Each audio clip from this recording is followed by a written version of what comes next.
नारद संचार आर्थिक समाचार के इस ताज़ा अंक में हमारे दर्शकों का एक बार फिर स्वागत है।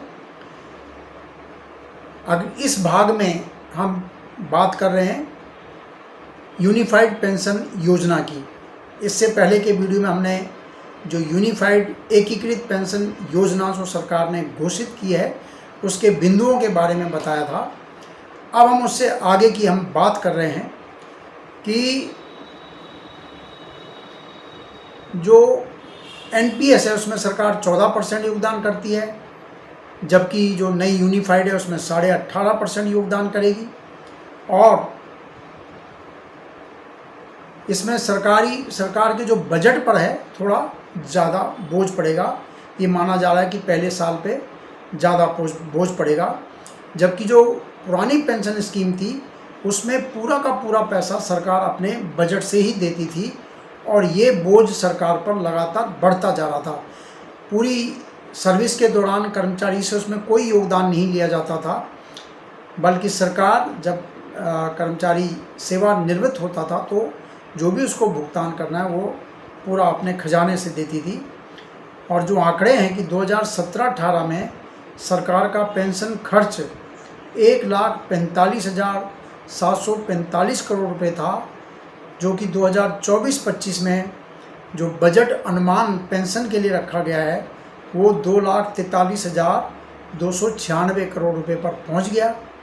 23-24 की अगर बात करें तो जो भी उसका अनुमान रहा होगा तो उसका संशोधित अनुमान 2,38,049 करोड़ रुपये रहा है। 2,43,300 करोड़ रुपये 24-25 का बजट अनुमान है और 2,38,049 करोड़ रुपये 2023-24 का संशोधित अनुमान है। यानी पेंशन खर्च लगातार सरकार का बढ़ रहा है। अभी भी सरकार जो हमारी सशस्त्र सेनाएं हैं उनके लिए पूरा पेंशन जो है अपने बजट से सरकार दे रही है, उनके लिए पुरानी व्यवस्था ही लागू है। तो सरकार ने अपने कर्मचारियों के लिए तो यूनिफाइड पेंशन स्कीम की घोषणा कर दी है, जिसमें करीब करीब उनकी जो भी मांग, उनकी जो भी चिंताएं थी उनको संबोधित किया गया, उनका समाधान करने का प्रयास सरकार ने किया है। लेकिन अब मुद्दा ये उठता है कि जो संगठित क्षेत्र में जो भी कर्मचारी हैं, जो कॉरपोरेट सेक्टर है उसके जो कर्मचारी हैं उनको जो है सम्मानजनक पेंशन की अभी तक प्रतीक्षा है। संगठित क्षेत्र में करीब 80 लाख जो कर्मचारी वो आज भी न्यूनतम 1,000 रुपये मासिक पेंशन पर गुजारा कर रहे हैं और ये आज के समय में बहुत कम राशि है। संगठित क्षेत्र में काम करे निजी क्षेत्र के जितने भी कर्मचारी हैं उनको कर्मचारी भविष्य निधि संगठन जो है वो पेंशन देता है। ये पेंशन आज नाम मात्र की पेंशन है। 1,000 रुपये, 2,000 रुपये, 2,500 रुपये, 3,000 रुपये इतनी पेंशन जो है ईपीएफओ इस क्षेत्र के कर्मचारियों को देता है। और कर्मचारी संगठनों का मानना है कि सरकार ने 10 साल की नौकरी पे, कम से कम 10 साल की नौकरी पे अपने कर्मचारियों को जब 10,000 रुपये न्यूनतम पेंशन का आश्वासन दे रही है तो निजी क्षेत्र के जो संगठित क्षेत्र में यानी कंपनी, जो बड़ी बड़ी कंपनियां हैं, चाहे वो पब्लिक सेक्टर की कंपनियां हैं या लिमिटेड कंपनियां हैं, जो भी कंपनियां, तो वहाँ जहाँ भी पीएफ लागू होता है, प्रोविडेंट फंड जहाँ भी करता है तो ईपीएफओ उसी में से कुछ पैसा पेंशन के कोष में डालता है, उससे उन कर्मचारियों को पेंशन मिलती है। तो ये पेंशन भी कम से कम 10,000 रुपये होनी चाहिए।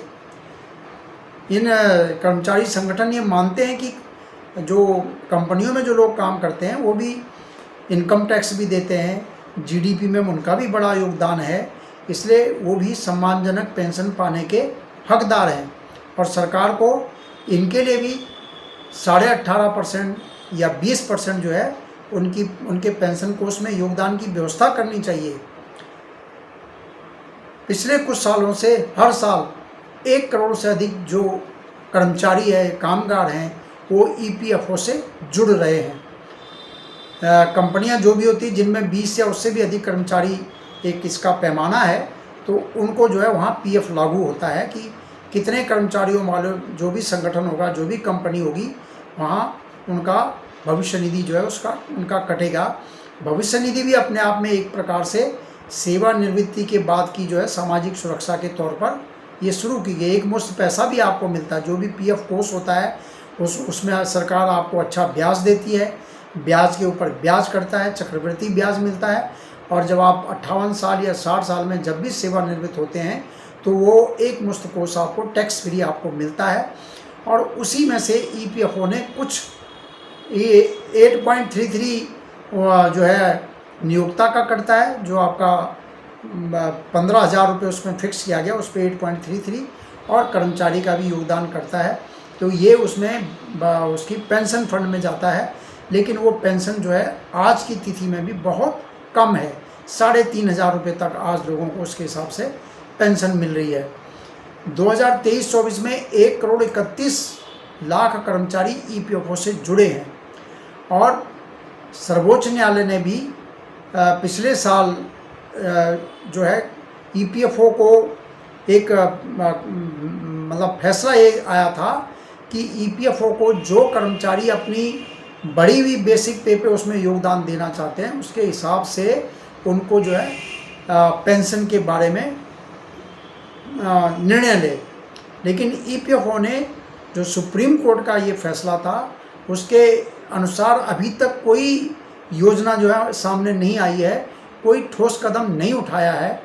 कर्मचारियों से वो मांगे गए थे, उनके स्वीकृति मांगी गई थी, तमाम चीज़ें मांगी गई थी कि आपको पीएफ, अगर आप बढ़ी हुई बेसिक पे के हिसाब से पेंशन लेना चाहते हैं तो आपको योगदान भी बढ़ाना पड़ेगा, उस पैसे की भरपाई करनी पड़ेगी। तमाम कर्मचारियों से इस बारे में उन्होंने आवेदन पत्र लिए थे, लेकिन अभी तक उसमें क्या हुआ है उसके बारे में कोई स्पष्ट तौर पर चीज़ें सामने नहीं आई हैं। और ये जो निजी क्षेत्र के जो संगठित क्षेत्र है, जो कंपनियां, कॉरपोरेट सेक्टर है, उनके कर्मचारी अभी भी ईपीएफओ की मामूली पेंशन, जिसमें सरकार ने ये फैसला पीछे दिया था कि कम से कम 1,000 रुपये होनी चाहिए, तो 1,000 रुपये कम से कम तो है, लेकिन उसके ऊपर भी कोई ज़्यादा पेंशन उनको नहीं मिल रही है।